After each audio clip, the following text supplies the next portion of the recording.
ಇದು ಒಂದು ಸಂವಿಧಾನಿಕ ಸಂಸ್ಥೆ ಅಂತಕ್ಕಂಥದ್ದನ್ನು ನಾವೆಲ್ಲರೂ ಕೂಡ ಒಪ್ಕೋತೀವಿ ಅಂತ ಅನಿಸುತ್ತೆ.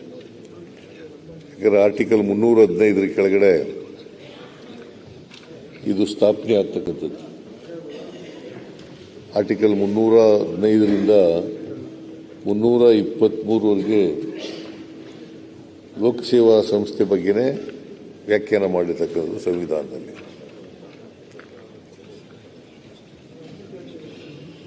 ಸರ್ಕಾರಕ್ಕೆ ಸೀಮಿತವಾದಂಥ ಅಧಿಕಾರ ಇರ್ತಕ್ಕಂಥದ್ದು.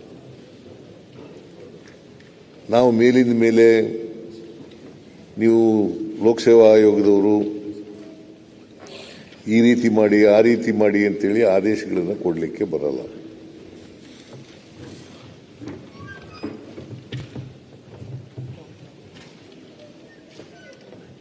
ಅದರಿಂದ ನಮಗಿರ್ತಕ್ಕಂಥ ಇತಿಮಿತಿ ಒಳಗಡೆ ಏನೆಲ್ಲ ಮಾಡಲಿಕ್ಕೆ ಸಾಧ್ಯ ಆಗ್ತದೆ ಅದನ್ನು ಮಾಡಲಿಕ್ಕೆ ನಾವು ತಯಾರಾಗಿದ್ದೇವೆ. ಈಗ ನಾನು 2013ರಲ್ಲಿ 13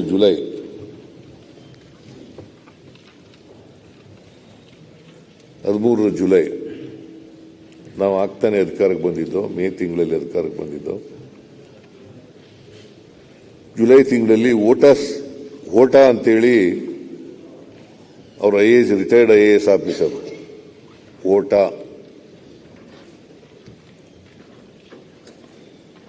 ಅವರು ಕೇಂದ್ರ ಲೋಕಸೇವಾ ಆಯೋಗದ ಅಧ್ಯಕ್ಷರಾಗಿದ್ದರು. ಅವರ ಅಧ್ಯಕ್ಷತೆಯಲ್ಲಿ ಒಂದು ಸಮಿತಿ ಮಾಡಿದೆ ಈ ಸುಧಾರಣೆ ಮಾಡಲಿಕ್ಕೋಸ್ಕರ.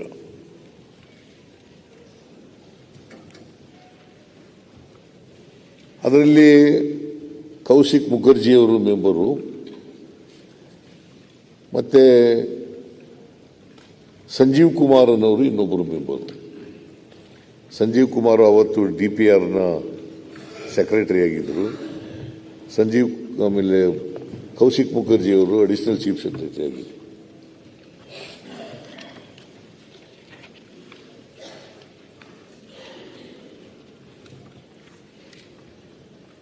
ಕೌಶಿಕ್ ಮುಖರ್ಜಿಯವರು ಸರ್ಕಾರದ ಅಪರ ಕಾರ್ಯದರ್ಶಿ, ಸಂಜೀವ್ ಕುಮಾರ್ ಅವರು ಸರ್ಕಾರದ ಪ್ರಧಾನ ಕಾರ್ಯದರ್ಶಿ ಸಿಬ್ಬಂದಿ ಮತ್ತು ಓಟಾ ಅವರು ಚೇರ್ಮನ್ ಆಗಿದ್ದರು. ಅವರು ಕೆಲವು ಶಿಫಾರಸುಗಳನ್ನು ಮಾಡಿದರು.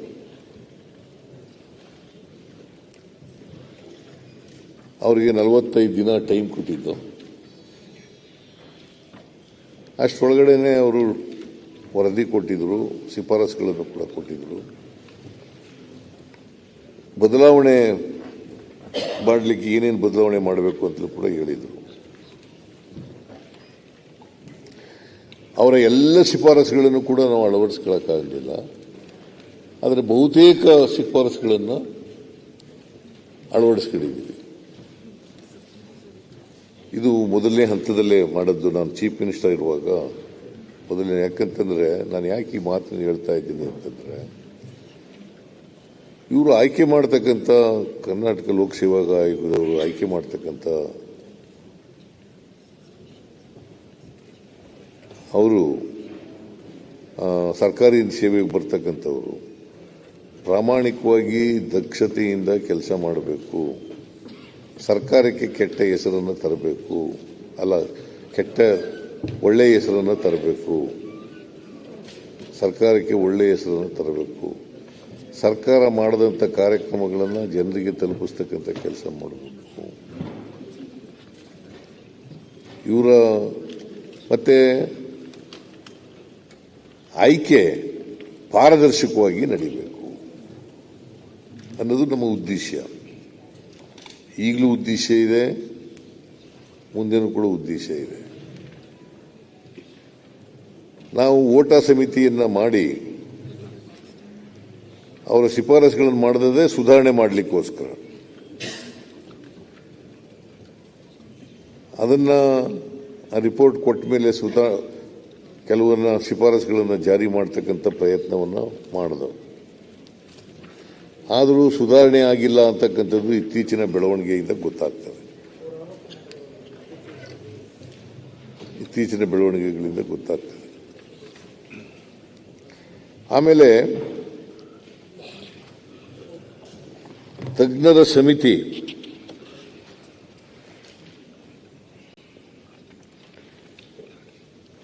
ಕೊಟ್ಟಂತ ವರದಿಯನ್ನ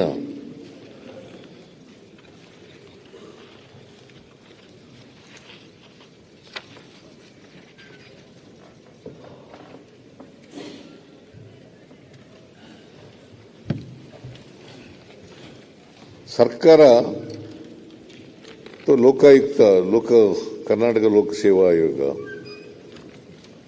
ಒಪ್ಪಬೇಕಾಗ್ತದೆ ಅಂತೇಳಿ ಸುಪ್ರೀಂ ಕೋರ್ಟ್ನಿಂದ ಒಂದು ಡಿಸಿಷನ್ ಕೂಡ ಬಂದಿದೆ. ಅದು ಯಾವ ಡಿಸಿಷನ್ ಅಂತಂದ್ರೆ Uttar Pradesh service commission versus Rahul Singh ಅಂತ ಒಂದು ಕೇಸ್ನಲ್ಲಿ ಸುಪ್ರೀಂ ಕೋರ್ಟ್ನವರು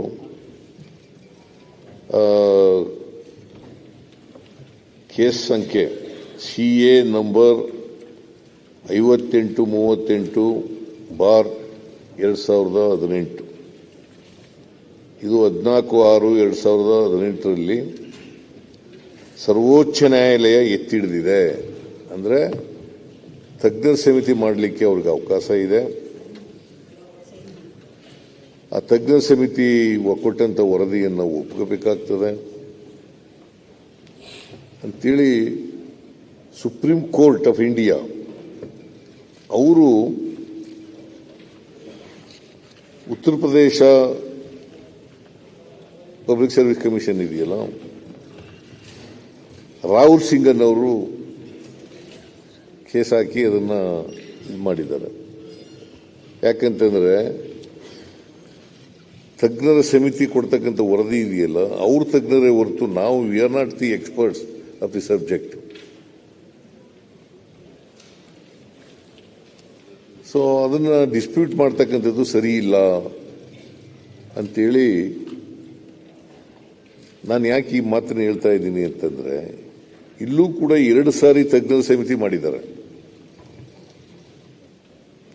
ಒಂದು ಸಮಿತಿ ವರದಿ ಕೊಡ್ತದೆ, ತಜ್ಞರ ಸಮಿತಿ 10 ತಪ್ಪುಗಳಾಗಿದ್ದಾವೆ. ಆ 10 ತಪ್ಪುಗಳನ್ನು ಸರಿಪಡಿಸಬೇಕು ಅಂತೇಳಿ ಪರಿಷ್ಕೃತ ಮಾಡಿದ್ದಾರೆ. ಆಮೇಲೆ 2ನೇ ಪರೀಕ್ಷೆ ಮಾಡಿದ್ದಾರೆ, ಅದನ್ನು ಒಪ್ಕೊಂಡಿಲ್ಲ, ಅದರ ಪ್ರಕಾರ ಹೋಗಿಲ್ಲ. 2ನೇ ಪರೀಕ್ಷೆ ಅದು ಲೋಕಸೇವಕ ಮಾಡಿರೋದು, ನಾವಲ್ಲ, ಲೋಕಸೇವಾ ಆಯೋಗದವರು ಮಾಡಿರೋದು. ಆಮೇಲೆ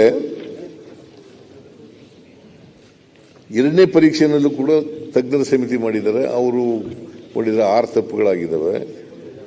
6 ತಪ್ಪುಗಳು